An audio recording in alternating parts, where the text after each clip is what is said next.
Hi students, welcome back. Myself, Professor Anurag Gupta from Aryan Academy Science. This is our official YouTube channel. We are helping you out in your preparation for MST CET.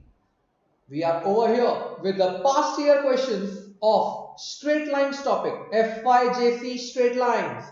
Do not forget to like, share and subscribe our YouTube channel, and do not forget to press the bell icon.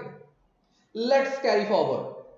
Chapter straight lines coordinate geometry का सबसे पहला chapter, इसका first exercise locus होता है और बाकी के straight lines. Let's look upon 2021 में इसका आया पहला question. Equation of the line passing through p cos alpha p sin alpha making an angle of 90 plus alpha with the positive direction of x axis. I hope ये language आपको समझा होगा. With the positive direction of x axis, मतलब ये क्या दे रहा है आपको पता है? Slope. It's actually giving you slope. Slope is equal to tan of 90 plus alpha. अच्छा, tan ऑफ 90 प्लस अल्फा कितना होता है? tan of 90 plus alpha is minus cot alpha, minus cot alpha. Okay, और ये जो पॉइंट है ये कहलाएगा उसका पासिंग थ्रू पॉइंट. तो मैं स्लोप पॉइंट फॉर्म लगा सकता हूं. Equation of the line is x minus x1 into m is equal to y minus y1. No problem, you must have learned y minus y1 is m into x minus x1. मैंने भी वही लिखा है. m into x minus x1 is y minus y1. That is m यानी minus cot alpha. cot को भी लिखेंगे cos alpha upon sin alpha into x minus x1 passing through point, that is p cos alpha, is equal to y minus p sin alpha. अब तो सिर्फ calculation की बारी है. Cross multiply and open up the bracket. अगर आप cross multiplying and opening up the bracket एक साथ करते हो, तुम्हें इक्वेशन आ रही है minus x cos alpha plus p cos square alpha is equal to, याद रखना ये साइन अल्फा क्रॉस मल्टीप्लाई होगा and that will give you y sin alpha minus p sin square alpha. Great. What you can do now?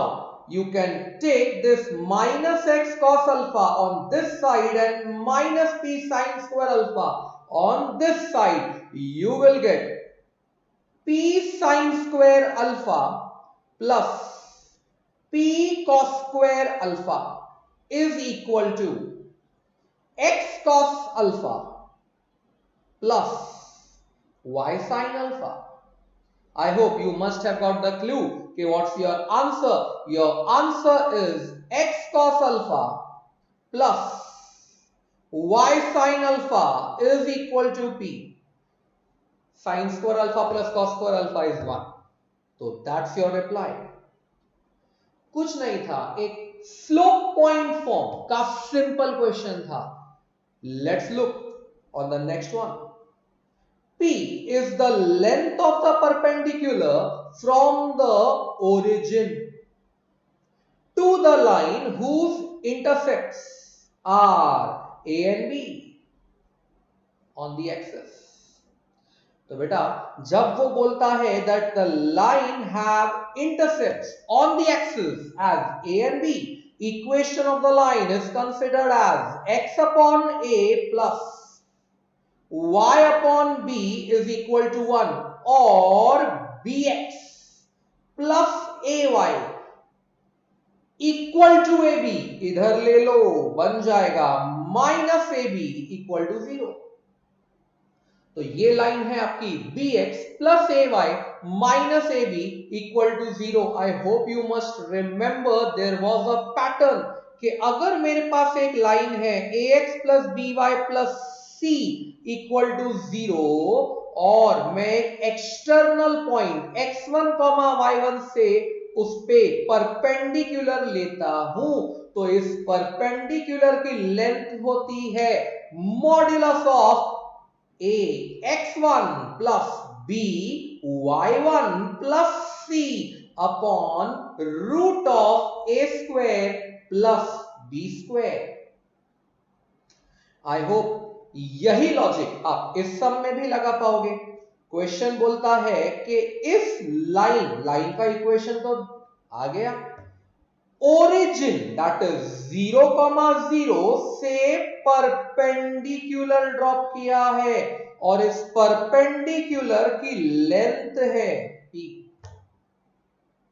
तो अगर इस perpendicular की length p है तो फॉर्मूला कहेगा मॉड ऑफ, ध्यान से देखना, b इंटू एक्स है, मतलब b into 0 plus a into i है, a into 0 minus a b upon root of a square plus b square. I hope the matter is simple. Squaring both the side, अगर मैं दोनों side पे squaring लगा देता हूं मुझे मिलेगा p square is equal to a square b square upon a square plus b square. Reciprocal on both the side I will get a square plus b square upon a square b square is equal to 1 upon p square. Split the numerator. जैसे ही आप इसका numerator split करोगे you are getting 1 upon b square plus 1 upon a square is equal to 1 upon p square and that was the answer required. उसे भी वही चाहिए था, what is 1 upon a square plus 1 upon b square? Answer is 1 upon p square. I hope the sums are not that difficult. पहला question जो था वो slope point form पे था, दूसरा क्वेश्चन जो था वो परपेंडिकुलर डिस्टेंस फॉर्मूला पे था। Let's look upon third question. बेटा थर्ड क्वेश्चन तो परपेंडिकुलर बाइसेक्टर का है। परपेंडिकुलर बाइसेक्टर का क्वेश्चन मींस दो चीजें हैं हमारे पास, एक तो बाइसेक्टर है, दूसरा परपेंडिकुलर है।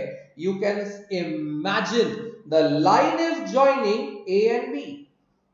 The coordinates of A are -2, 3 and coordinates of B is 6, -5. अगर मैं इनको परपेंडिकुलरली बाइसेक्ट करता हूं मतलब this is equal to this, मतलब होता है ये जो पॉइंट है ये मिड पॉइंट है इन दोनों का। Let's apply mid point formula.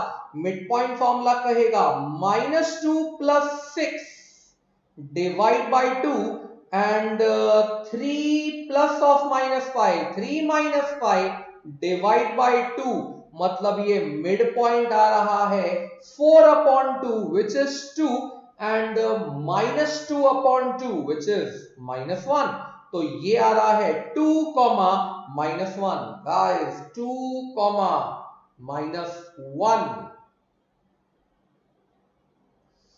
I tell you, एक तो होता है कि ये जो परपेंडिकुलर बाइसेक्टर है ये 2, -1 से पास हो रहा है।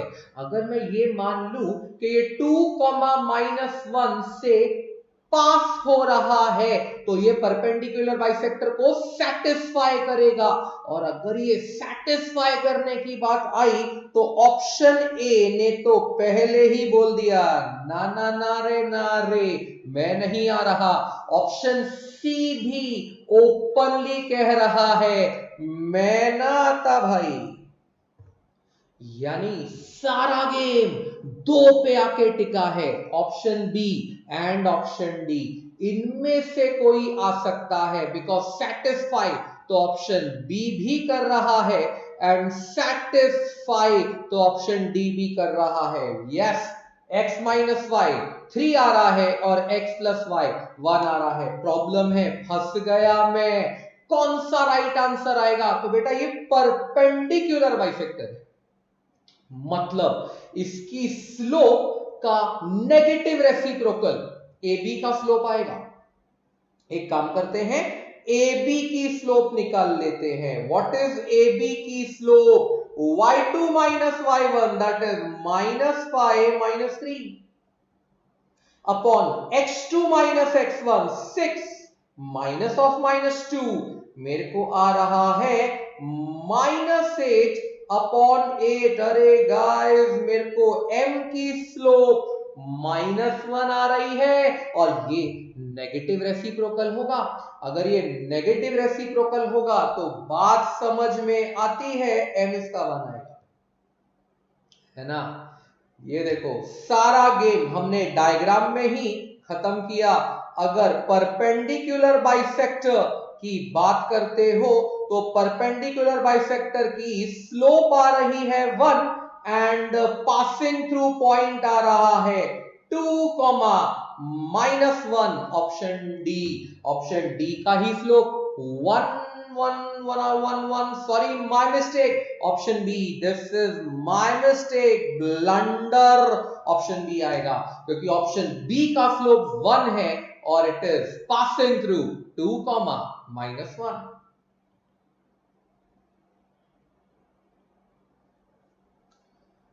इतना डिफिकल्ट नहीं है बेटा, but you know, alertness is a must.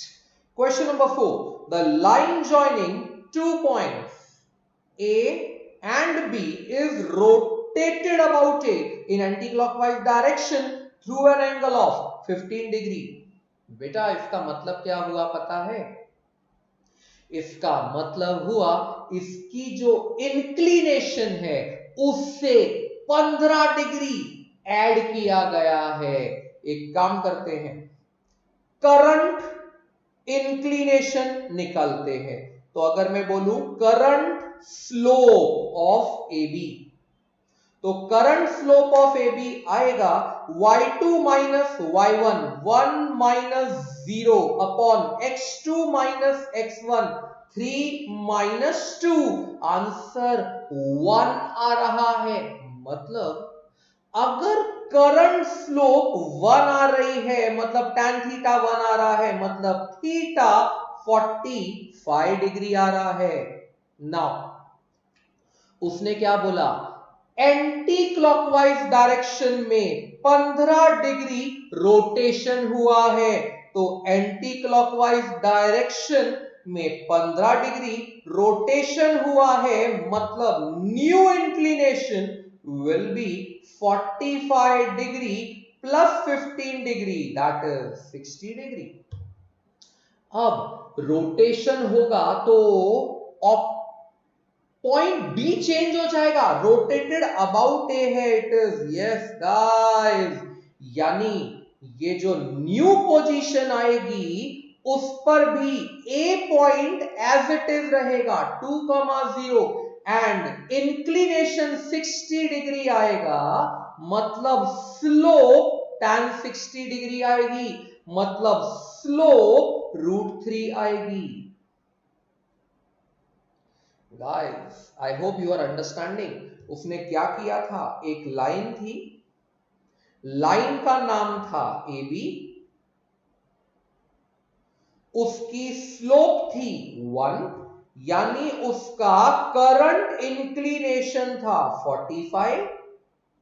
उसने उस लाइन को 15 डिग्री एंटी क्लॉकवाइज रोटेट किया। अगर वो उसे 15 डिग्री एंटी क्लॉकवाइज रोटेट करता है तो न्यू पोजीशन ये रही अबाउट ए, मतलब ए पॉइंट को स्टेबल रख के। तो बेटा बी चला गया पर ए अभी भी है, और this is now the new position is slope √3 and passing through 2, 0. Why don't we apply a slope point form, and that will give me y minus 0 is √3 into x minus 2. That is y is equal to √3x minus 2 √3. Y is equal to √3x minus 2 √3. I am very happy. Option B is there. Next one, question number 5. The equation of a line where the length of the perpendicular segment from the origin to the line is 4 and inclination of this perpendicular segment with the positive direction of x-axis is 30 degree. Can you realize ये line का normal form है बेटा, जिस तरह वो बात कर रहा है ये लाइन का नॉर्मल फॉर्म है, मतलब लाइन ये रही, दिस इज योर लाइन और डेटा दे रहा है परपेंडिकुलर का from the origin, length of the perpendicular दे रहा है 4 and inclination with the positive direction of axis दे रहा है 30 degree. If you people remember, अगर मुझे परपेंडिकुलर की लेंथ पता है और परपेंडिकुलर का इंक्लिनेशन पता है तो मैं नॉर्मल फॉर्म से लाइन की इक्वेशन ला सकता हूं. नॉर्मल फॉर्म बोलता है equation of the line is x cos alpha plus y sin alpha is equal to p. That is length of the perpendicular. यानी ये इक्वेशन बनेगी x cos 30 plus y sin 30 is equal to p, that is 4. X cos 30 plus y sin 30 is equal to p, that is 4. That is x into root 3 by 2 plus y into half is equal to 4. मतलब मेरा line का equation आ रहा है √3x plus y upon 2 is equal to 4. Cross multiply मार यारा, √3x plus y is equal to 8. √3x plus y is equal to 8, option A. Next question बोलता है the equation of a line with slope -1 by √2. अगर slope -1 by √2 है तो y intercept दिया है बेटा, makes an intercept of 2√2 on yes negative direction of y axis. मतलब इसका जो y इंटरसेप्ट आएगा वो -2√2 आएगा, negative direction of y axis. तो वी कैन सिंपली अंडरस्टैंड उसने क्या किया, y इंटरसेप्ट तो दिया लेकिन नेगेटिव डायरेक्शन बोल के, तो मुझे समझ में आया कि एक्चुअली वो -2√2 बोल रहा है. पता है इसी को तो c बोलते हैं. और अगर ये दोनों मिल गए तो हमारी लाइन की इक्वेशन होती है y equal to mx plus c, that is y equal to -1 by √2x plus, लेकिन ये माइनस आएगा 2√2. क्रॉस मल्टीप्लाई, अगर आप क्रॉस मल्टीप्लाई करते हो आपको मिलता है √2y is equal to -x -4. Cross किया है और अगर सबको एक तरफ ले लिया जाए तो x plus √2y plus 4 is equal to 0. x plus √2y plus 4 equal to 0. Option D बेटा. देखा, थोड़ा सा देख के लग रहा था कि ऑप्शन नहीं है पर है. उसने √2y पहले लिखा, x बाद में लिखा, क्या फर्क पड़ता है. इस कंफ्यूजन में कभी नहीं आना कि प्रिंटिंग मिस्टेक है. थोड़ा सा नजर घुमाना, मे बी राइट आंसर मिल जाएगा. Question number 7. If the angle between two lines is pi by 4 and slope of the one of the line is half, then slope of other line is. बेटा अगर याद हो ये तो tan theta equal to mod of m1 minus m2 upon 1 plus m1 m2, ये formula use करना चाहता है. tan theta is mod of m1 minus m2 upon 1 plus m1 m2. Theta उसने दिया है 45, तो it is tan pi by 4 is mod of m1 minus m2. एक काम करो m minus half, क्योंकि उसने एक स्लोप तो दी है, अदर स्लोप मांगी है. m minus half upon 1 plus half m यानी m/2। Great. tan pi by 4 1 होता है, तो मैं लिख सकता हूं 1 is equal to mod of 2m minus 1 upon 2 plus m। सवाल उठा, अब हाउ टू कैलकुलेट। बेटा दो तरीके हैं, पहला मॉड हटाओ तो प्लस और माइनस आएगा, that is 2m minus 1 upon 2 plus m is equal to 1।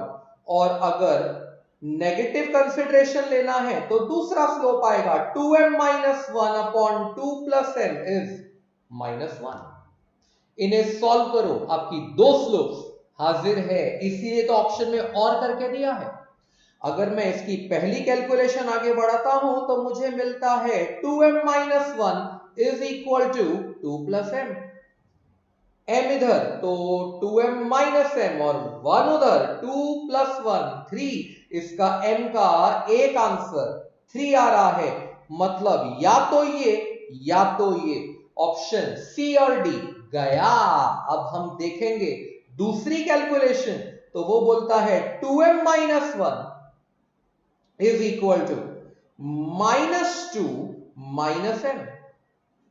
m इस तरफ, अगर m इस तरफ आया तो 3m, और अगर -1 वहां गया तो it will become -2 plus 1 that is -1, यानी m आ रहा है -1/3। Option A is your answer. Easy it should be. Next question कहता है the x intercept of a line passing through the point this and this is. एक काम करो, पहले line की इक्वेशन निकाल लो और उसके बाद y को 0 डाल देना, x intercept will be in front of you. Let us से पहले हम लगाएंगे यहां पे 2 पॉइंट फॉर्म।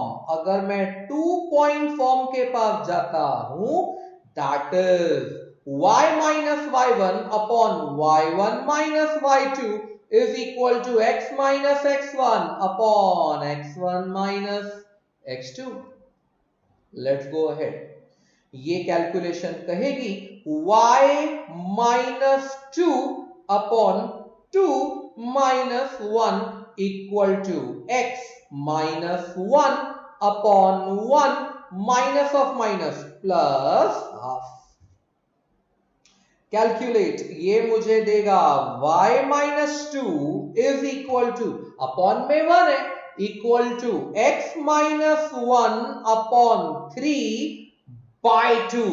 इसका जो by 2 था ना वो ले लो ऊपर, कोई डिफिकल्ट काम नहीं है। क्रॉस मल्टीप्लाई किया, 3y minus 6 is equal to 2x minus 2। बेटा ज्यादा कैलकुलेशन की जरूरत नहीं है, अगर आपको x इंटरसेप्ट चाहिए एक सिंपल सा लॉजिक करो, पुट y इक्वल टू 0। अगर आप इस इक्वेशन में y को 0 डालते हो तो आपको मिलेगा 0 minus 6 is equal to 2x minus 2। Minus 2 यहां ले लो, आपको मिलेगा -4 is equal to 2x, x equal to -2, option D. So simple. अगर आपको x इंटरसेप्ट चाहिए था तो हमने क्या किया, हमने लाइन की इक्वेशन निकाली using 2 point form and y को 0 डाल दिया, x intercept is in front of you. You can keep on checking your questions guys. Seventh one बहुत स्ट्रेट फॉरवर्ड था, एक लाइन की स्लोप दी थी, दूसरे की पूछी थी और एंगल बिटवीन टू लाइंस दिया हुआ था π/4। आपका 6th क्वेश्चन देखोगे तो उसने again simple slope intercept form की बात की थी, सिर्फ इंटरसेप्ट थोड़ा इंग्लिश में दिया था। क्वेश्चन नंबर 5, हाँ ये नॉर्मल फॉर्म था, ज्यादातर बच्चे इसको 11th में थोड़ा सा इग्नोर करते हैं। लेट्स नॉट इग्नोर बेटा, 2021 में नॉर्मल फॉर्म पे क्वेश्चन पूछा है। क्वेश्चन नंबर 4 ये और भी अच्छा क्वेश्चन था।